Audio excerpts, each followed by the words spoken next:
Assalamualaikum warahmatullahi wabarakatuh. Jumpa lagi di channel kami, Danis Putra Arsitek. Channel yang ingin selalu berbagi cerita, berbagi pengalaman, dan berbagi tentang pengetahuan yang ada berhubungannya dengan toko bahan bangunan. Pagi ini saya ingin membahas atau ingin berbagi pengalaman kepada teman-teman. Bahasan kali ini adalah apakah toko bahan bangunan itu masih layak untuk dijalani atau masih prospek untuk dilakukan di masa-masa mendatang. Bagi teman-teman yang ini membuka toko bahan bangunan, ini mungkin ini sebagai acuan atau mungkin sebagai gambaran yang ingin memulai buka toko bahan bangunan, yang ingin memulai usaha di bidang toko bahan bangunan, mungkin ini sebagai referensi lah, sedikit referensi atau sedikit gambaran ke depan itu bagaimana toko bahan bangunan. Yang kedua, bagi teman-teman yang sudah berkecimpung, yang sudah bergelut, yang sudah lama menjalani usaha toko bahan bangunan, mungkin ini juga menjadi pengalaman yang menarik. Karena tidak semua toko bahan bangunan itu merasa nyaman dengan tokonya, atau masih merasa ragu-ragu dengan usahanya itu sendiri. Kemarin hari Minggu saya itu juga kedatangan seorang tamu dari Bogor. Tamunya sangat istimewa. Mohon maaf, dia adalah seorang kontraktor besar, teman-teman. Bukan kontraktor kelas kecil. Kontraktornya kontraktor besar dan dia sampai sekarang masih aktif. Dia mitranya atau rekanannya Citraland. Mungkin teman-teman yang bergerak di toko bahan bangunan sudah sangat mengenal dengan siapa itu Citraland. Tidak perlu saya review, tidak perlu saya sebutkan, pasti tahu. Karena apa? Karena di setiap kota besar atau setiap kota kecil di Jawa, di luar Jawa, dimanapun pasti ada kota baru yang dibentuk atau yang digagas oleh Citraland. Bapak ini adalah mitranya Citraland mulai tahun 2005 sampai sekarang, dan proyeknya di mana-mana, teman-teman, seluruh Indonesia. Dan kalau memang mengatakan asetnya dimanapun dia punya, di luar Jawa, di Jawa, di kota besar, di kota kecil, sudah banyak. Dan dia menyatakan memang menjadi kontraktor itu memang hasilnya besar. Karena apa? Karena ya kalau sudah mitra dengan Citraland dan tidak berhenti selama itu, ya selama tahun 2005 sampai sekarang, ya otomatis lah asetnya di mana-mana.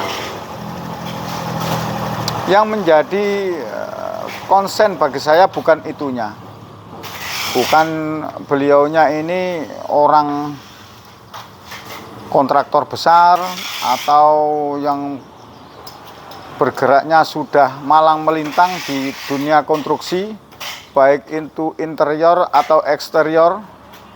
Dia sudah mengerjakan berbagai macam rumah mewah, berbagai macam apartemen dan hotel. Dia sudah menjalaninya.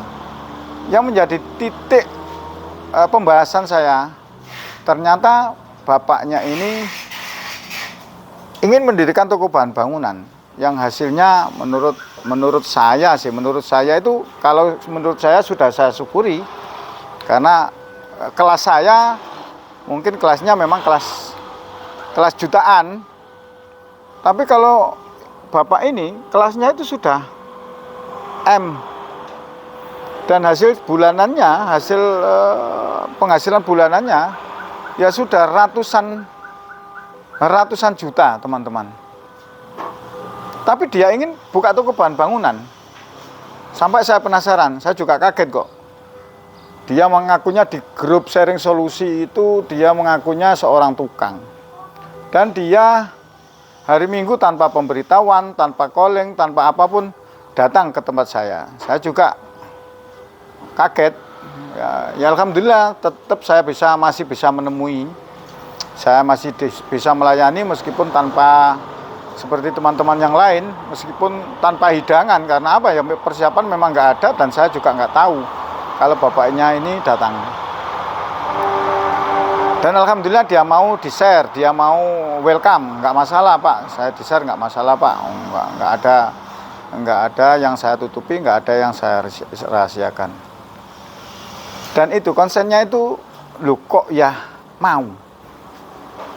Yang sudah menjadi kontraktor sebesar itu dan pekerjaannya, proyeknya di mana-mana dan hasilnya sebegitu besar.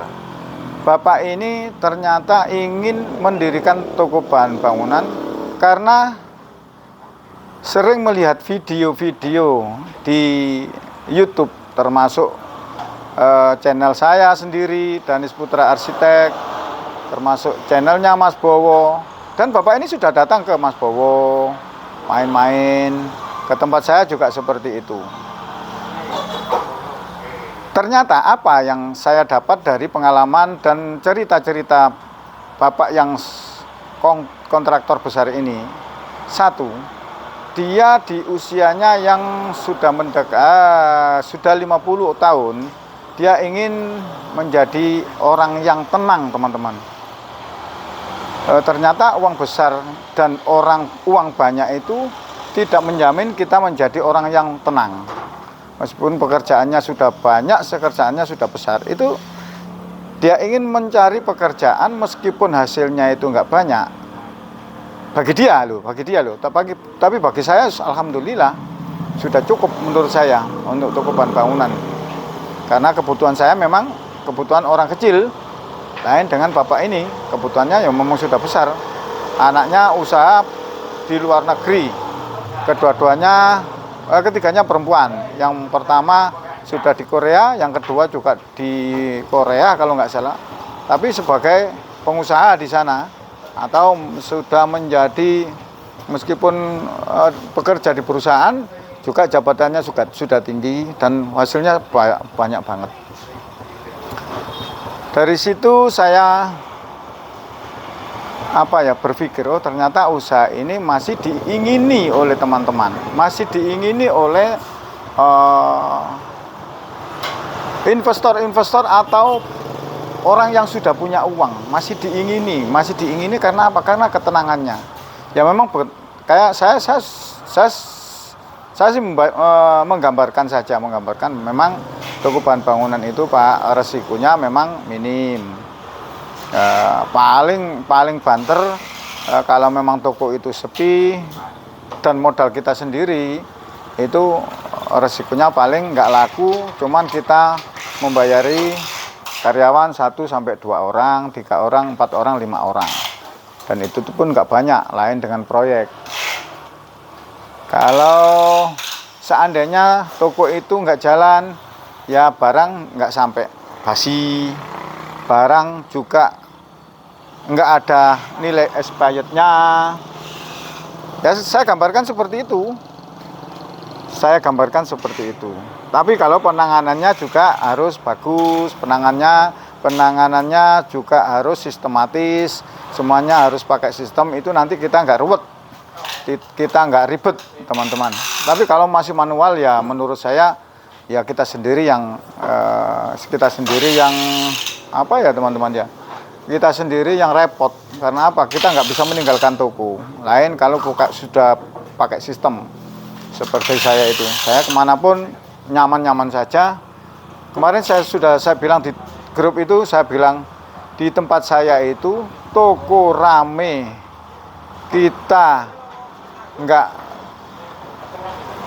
bingung. Toko sepi, kita nggak bingung. Ya karena apa? Karena sudah tersistem semua. Lain kadang-kadang ada yang teman-teman itu tokonya rame,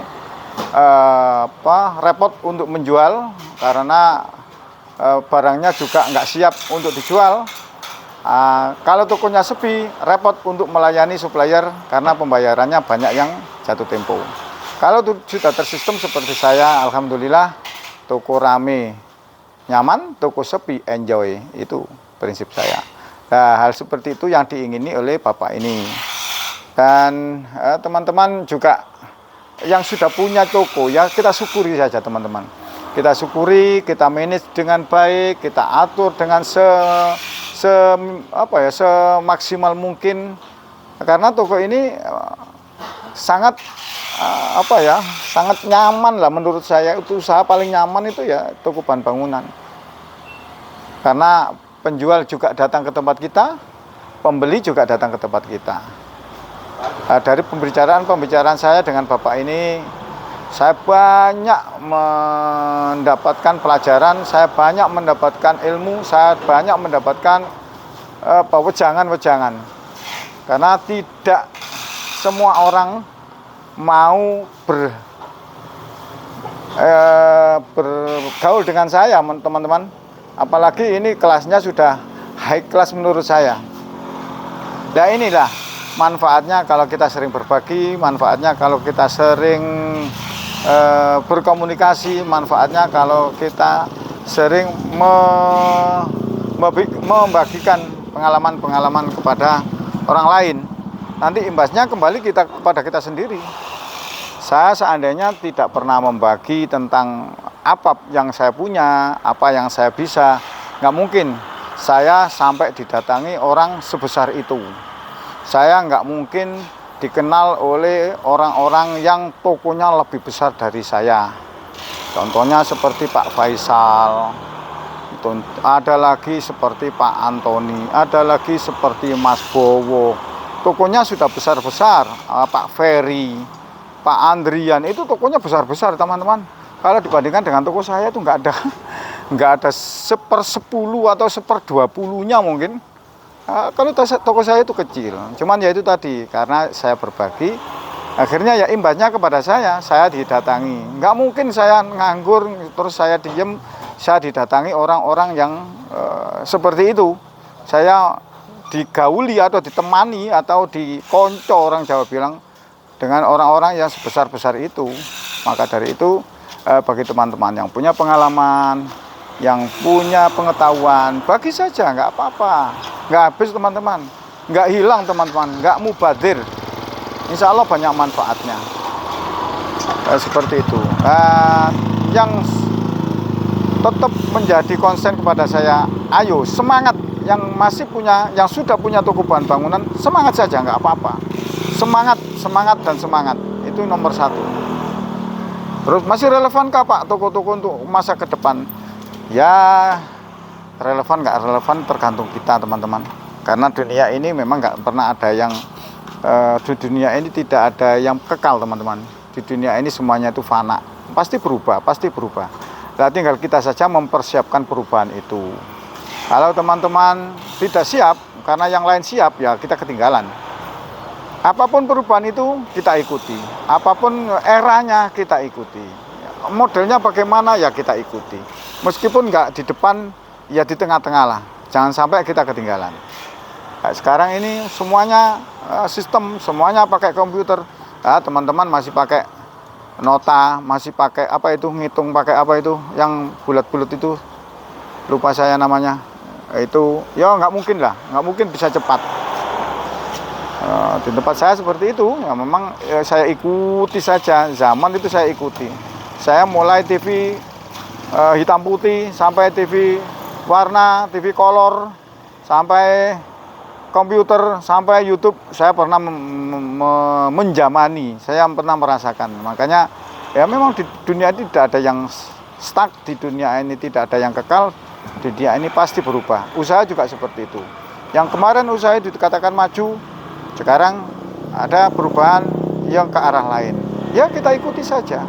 Yang dulu tidak ada online, sekarang ada online.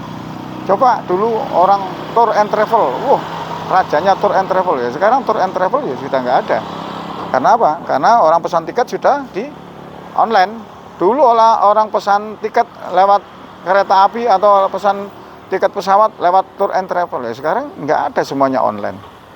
Lah, ya kita ikuti saja. Jangan takut dengan hari esok. Karena hari esok itu belum tentu milik kita. Tapi kita siapkan. Hari esok itu bagaimana? Kita siapkan saja. Karena kalau nggak ada persiapan, nanti kita sendiri yang ketinggalan. Oh, hari esok belum tentu milik kita, berarti kita perlu siap. Iya, kalau hari esok kita itu sudah nggak ada, tapi kalau hari esok masih ada lah, nggak ada persiapan, ya nggak enak seperti itu, teman-teman. Orang Jawa bilang kendadapan itu ya terlalu mendadak, ya juga nggak enak. Demikian, alhamdulillah grup sharing solusi sekarang sudah anggotanya menginjak ke 401 orang. Ya, bagi teman-teman yang ingin bergabung, mungkin masih ada tempat, silakan bergabung saja. Tidak ada biaya, tidak ada iuran, tidak ada apapun. Kalau ingin berbagi saja. Kalau ingin bergabung saja. Kalau ingin mengikuti saja. Gak apa-apa. Itu untuk upgrade kita kok, untuk pengetahuan kita sendiri.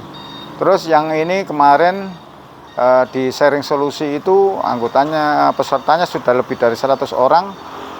Mungkin tanggal 23 sudah ditutup. Kalau memang teman-teman masih ingin bergabung, silakan. Narasumber datang dengan sendirinya. Ini nanti Bapak yang kontraktor ini nanti ya mungkin saya jadikan narasumber, saya sebagai pendengar saja, saya sebagai pemirsa saja. Ada lagi mungkin insya Allah kalau berkenan Mas Haji Faisal itu juga, Faisal Corporate itu, kalau memang berkenan insya Allah ya juga menjadi narasumber. Dan masih banyak teman-teman yang pengalamannya lebih besar, pengalamannya lebih banyak, tokonya lebih besar. Itu insya Allah nanti secara informal, secara secara sarasehan mungkin akan berbagi semua. Bagaimana cara mengembangkan toko, bagaimana cara mempertahankan toko, bagaimana cara menyamankan toko, itu semua insya Allah dibahas dalam acara gathering yang ada di Magelang nanti. Demikian saya akhiri. Semoga kita semua dalam lindungan Allah Subhanahu wa Ta'ala, dan kita semua dalam usaha diberikan rezeki yang berkah, rezeki yang melimpah. Dan tidak lupa saya ucapkan, semoga kita semua menjadi orang yang bermanfaat bagi sesama. Karena sebaik-baik manusia adalah manusia yang bermanfaat bagi sesamanya. Assalamualaikum warahmatullahi wabarakatuh.